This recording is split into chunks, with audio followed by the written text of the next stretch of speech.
안녕하세요 여러분, 써뉴쌤이에요. 요양 관련 제도 서비스 46번 문제 시작하겠습니다. 46번 노인요양시설급여의 단점으로 오른 것은 요양시설에 입소해서 서비스를 받으면 토탈 서비스를 다 받는다고 했어요. 그게 장점인데 단점은 아무래도 단체 생활을 해야 되니까 아침은 8시에 주고 점심은 12시, 저녁은 5시면 내가 생각이 없다고 안 먹으면은 그 아침을 놓치게 되는 거죠. 그래서 개인 중심의 생활이 어렵다가 단점이에요. 사생활이 어렵다. 2번에 대상자의 개인 중심 생활이 어렵다. 47번에 대상자의 가정 등을 방문한다. 방문해다 동그라미. 방문하여 신체활동, 몸과 관련된 서비스, 가사활동, 가사서비스와 관련된 서비스를 제공하는 장교 요양 급여는 그러면 방문에다 동그라미, 요양에다 동그라미 하세요. 그러면 말을 맞추면 방문 요양이죠. 요양보호사가 대상자가 있는 가정, 집에 찾아가서 서비스를 주는데 그것을 제가 서비스고 제가 서비스의 첫 번째는 방문 요양 서비스죠. 우리가 하고 있는 노인 장기 요양 제도 중에서 가장 좋아하는 서비스가 바로 방문 요양 서비스라고 볼 수 있어요. 대상자가 있는 집에 찾아가서 서비스를 한다. 감히 상상도 못했던 서비스죠. 그래서 방문 요양을 필두로 해서 장기 요양 제도가 자리를 잡게 되었다라고 보시면 됩니다. 3번에 방문 요양 서비스예요. 48번에 재가급여 서비스 중에서 재가라는 말은 머물지자의 집가자, 어르신이 집에 계시면 그 집에 가서 서비스를 하는 거예요. 이런 서비스를 받고 있는 대상자, 서비스를 이용 중인 대상자의 집이 장마로 인한 수해가 발생하여 일주일 동안 집수리를 하게 되었다. 그러면 일주일 동안 머물 곳이 없네요. 이때 안내할 수 있는 장교양 급여로 오른 것은 이 5개 중에서 정답은 단기보호입니다. 단기이기 때문이에요. 49번 도서벽지 등 장교양 기관이 부족한 지역이나 천재지변으로 인해 가족으로부터 장교양 급여를 받을 경우 지급되는 현금 급여로 오른 것은 이 장교양 제도가 좋은 점이 가족이 돌봤을 때 그 돈을 받을 수 있다는 거예요. 하지만 돈을 받는 방법은 내가 직접 받는 게 아니에요. 내가 우리 어머니를 대상자를 어떤 센터를 정해서 제가 보호센터에 등록을 하죠. 그리고 내가 요양보호사 자격증을 따서 그곳에 요양보호사로 등록을 하는 거예요. 그리고 나를 누구에게 보내주냐? 내 어머니에게 나를 보내주는 거예요. 그렇게 해서 센터를 통해서 돈을 받으시는 거죠. 그래서 이 제도는 가족요양 제도예요. 가족요양비인데 요양보호사 시험이 나이 제한, 학력 제한이 없는 이유가 바로 이 가족요양비 때문이에요. 가족은 혈연 공동체라서 어떤 선을 그을 수가 없는 거예요.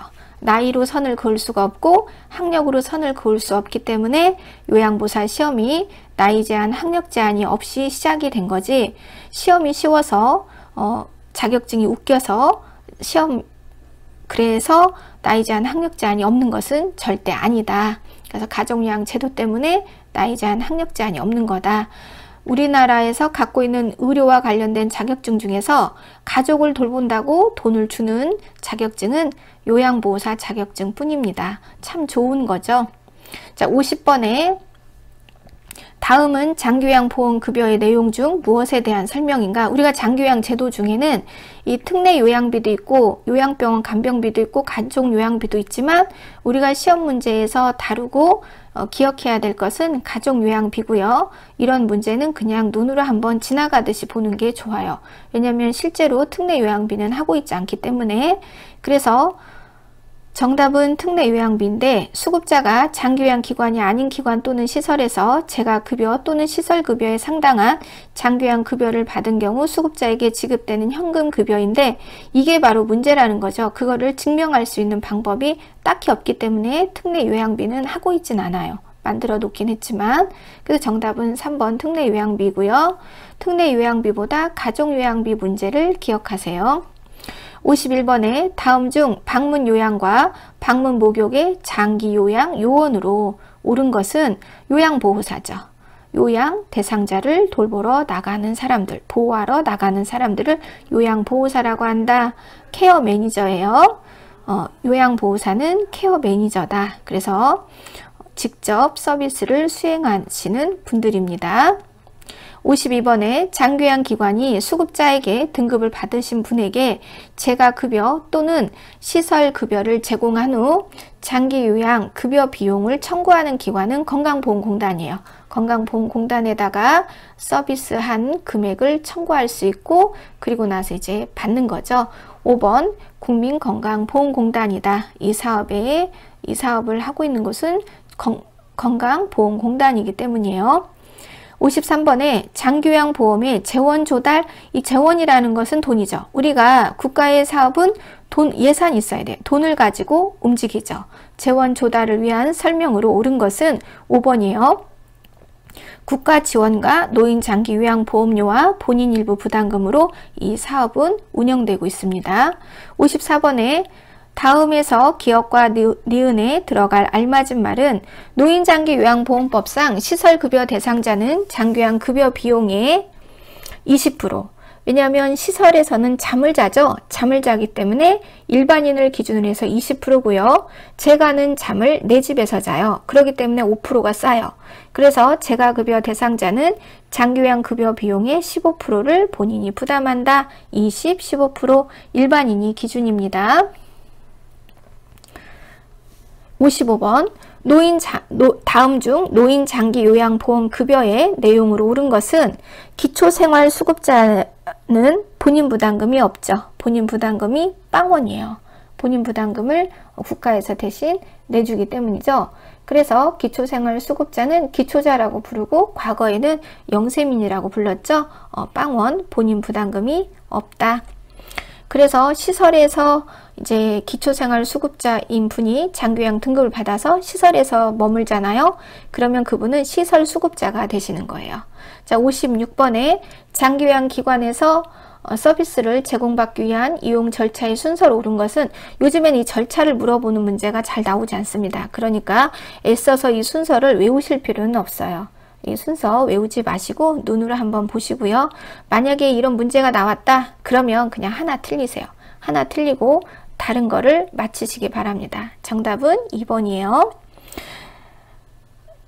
첫 번째, 서비스 신청 접수 및 방문 상담을 하고요. 서비스 제공 계획 수립을 하고요. 서비스 이용 계약 체결을 합니다. 그리고 나서 이제 서비스를 주는 거죠. 제공해요. 그리고 나서 만족하는지 않는지 모니터링을 실시하고 서비스를 종료한다.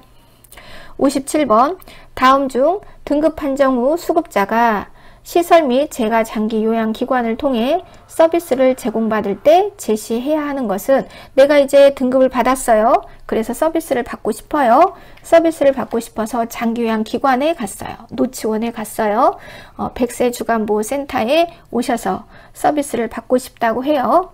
그럴 때 보여주는 용지가 있는데 그게 바로 장기요양 인정서이다. 1번 장기요양 인정서. 58번 다음 가로 안에 들어갈 내용으로 옳은 것은 장교양 인정 갱신 신청을 한 3등급 대상자가 등급의 판정을 받았다.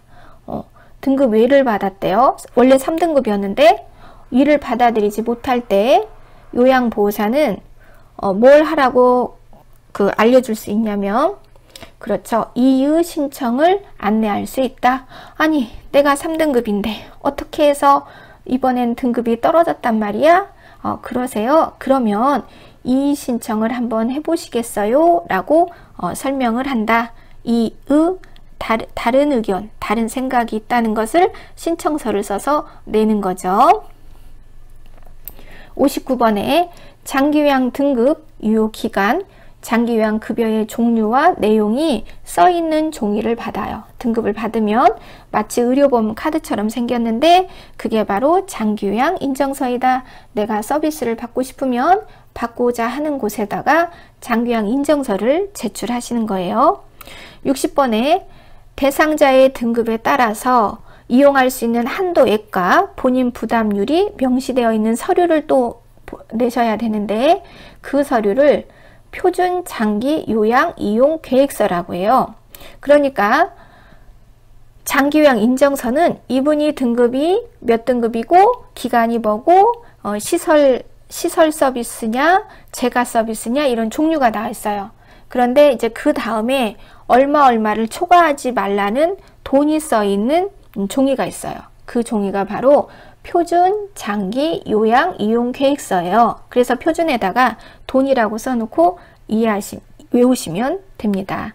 그래서 이 돈을 초과하지 않도록 지침이 가이드라인이 이제 명시가 되어 있어요. 61번에 장기요양 기관에서 서비스 제공 계획 플랜을 짤 때 참고해야 되는 것은 돈을 초과하면 안 돼요. 금액을 초과하면 안 되기 때문에 표준 장기 요양 이용 계획서를 보면서 이제 플랜을 짜게 돼요. 5번 표준 장기 요양 이용 계획서입니다. 62번에 다음 가로 안에 들어갈 내용으로 옳은 것은 장기요양 서비스 제공 계획을 수립하기 위해 대상자의 기능 상태 평가와 땡땡이를 실시한다. 그 땡땡이는 뭐냐? 욕구 평가예요. 욕구라는 것은 need, 원하는 거, 받고 싶은 서비스, 중심이 되는 서비스가 뭔지를 물어보도록 한다. 욕구 평가. 2번이죠. 63번에 다음 대상자의 장기요양 등급으로 옳은 것을 찾아라. 그러면 점수는 45점이고요. 목욕하기, 화장실 이용하기 등의 약간의 도움이 필요하다. 약간의 도움. 그 다음에 수발자 없이 장시간 혼자 집안에 머물 수 있다. 이 수발자 없이 장시간 혼자 머물 수 있기 때문에 외자를 받은 거예요. 그게 바로 등급의 A형이다. A형. 그래서 A형에서 이제 상태가 나빠지면 이제 6등급, 5등급 대상자가 될 수 있죠. 3번 A형이에요. 64번에 A형보다 상태가 더 좋으신 분들이 B형, C형이죠.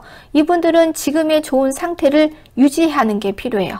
그래서 건강 증진 서비스를 물어보죠. 주로. 그래서 문제도 이렇게 나와요.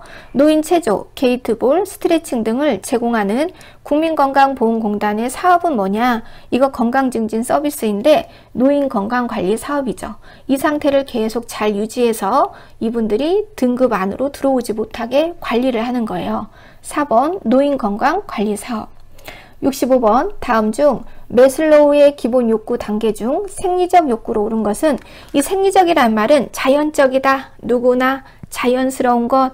그래서 살아있는 생명이라면 누구나 다 갖는 자연스러운 것, 이상하지 않은 것, 그런 것들을 생리적이다 그래요. 그래서 생리적 욕구라는 것은 이 중에서 성이 들어가죠. 우리가 자식을 낳고 섹스하는 거, 이거 자연스러운 욕구예요.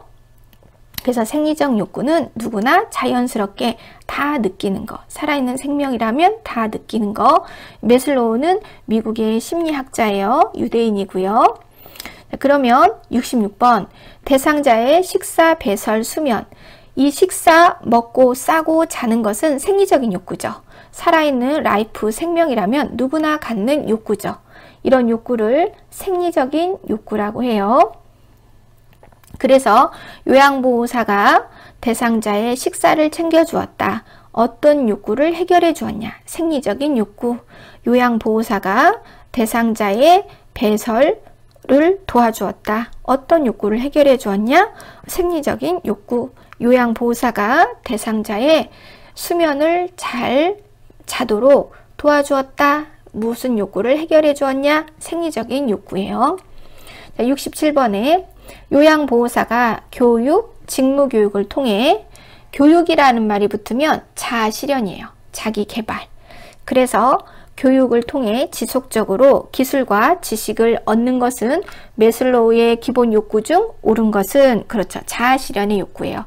어떤 거를 배우는 걸 좋아하고 요양보호사가 끝나면 조무사를 배우고, 조무사가 끝나면 복지사를 배우고, 이렇게 배우는 거를 계속 하시는 분들이 있어요. 이런 분들은 자아실현의 욕구가 강하신 분들이에요. 내가 먹는 거를 매우 좋아해요. 그럼 이런 분들은 생리적인 욕구가 강하신 분들이에요. 나를 보여주는 거를 굉장히 좋아해요. 그리고 막 사람들한테 칭찬받고 싶어요. 이런 분들은 존경의 욕구가 강하신 분들이에요. 자, 그 다음에 68번에 매슬로우의 욕구 단계 중 타인으로부터 지위, 명예 등을 인정받고 싶어 하는 것, 막 잘난 척하고 싶고 너 잘났다고 칭찬받고 싶은 욕구가 막 올라와요. 그런 욕구를 존경의 욕구라고 해요. 지적인 욕망, 감정적인 욕망이죠. 3번 존경의 욕구다. 그래서 우리가 이제 생리적인 욕구가 해결이 되고 나면 이제 사랑과 이제 소속의 욕구를 느끼고, 그리고 나서 이제 안전의 욕구를 느끼고, 그리고 나서 존경의 욕구를 느끼고, 그리고 나면 이제 최고 봉인 자아 실현의 욕구를 느낀대요. 그래서 누구나 대우받고 싶어 하죠. 이 세상에 살아있는 생명은요, 누구나 존귀한 대우를 받고 싶어요. 하찮은 대우를 받고 싶지 않아요.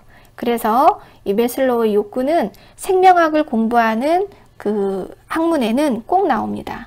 기본적인 욕구, 생리적인 욕구, 그 다음에 생리적인 게 해결이 되면 보호받고 싶어요. 안전의 욕구, 안전이 해결이 되고 나면 사랑받고 싶어요. 그래서 짝짓기를 하고 결혼을 하죠. 사랑과 소속의 욕구. 그리고 나면 그 무리 중에서 내가 잘났다고 누구에게나 좀 인정받고 싶어요. 존경의 욕구. 그리고 나면 내 생을 통해서 무언가 이루고 싶은 게 있어요. 자아 실현의 욕구. 그래서 매슬로우의 기본 욕구 5단계 69번에 다음 중 신체활동 지원 서비스에 해당하는 것은, 신체라는 것은 요양보호사의 손이 환자의 몸에 닿는 것을 말해요. 그러니까 이 네모 박스 중에서 요양보호사의 손이 환자의 몸에 닿는 것을 고르시면 돼요. 식사, 체위 변경, 신체 기능 유지 증진, 요양보호사의 손이 환자의 몸에 닿죠. 체위 변경이라는 것은 몸의 위치를 변경, 바꾸어 준다. 우리 몸의 몸무게의 반절은 액체예요. 그래서 이 액체가 한 곳에 고이지 않도록, 액체가 한 곳에 눌리지 않도록 우리 몸을 쉐이크, 흔들어줘요. 그 흔들어주는 것을 체위 변경이라고 해요.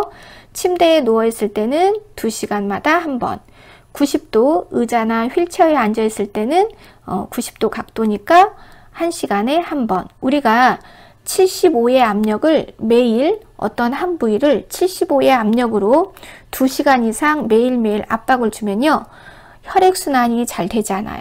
피 속에 들어있는 산소와 영양분을 받아먹지 못하게 되면 세포가 시들시들 아프게 돼서 나중에는 괴사하게 되는데 그것을 욕창이라고 합니다. 그래서 액체가 한 곳에 모이거나 액체의 흐름이 억압받지 않도록 해주는 것을 뭐라고 하냐?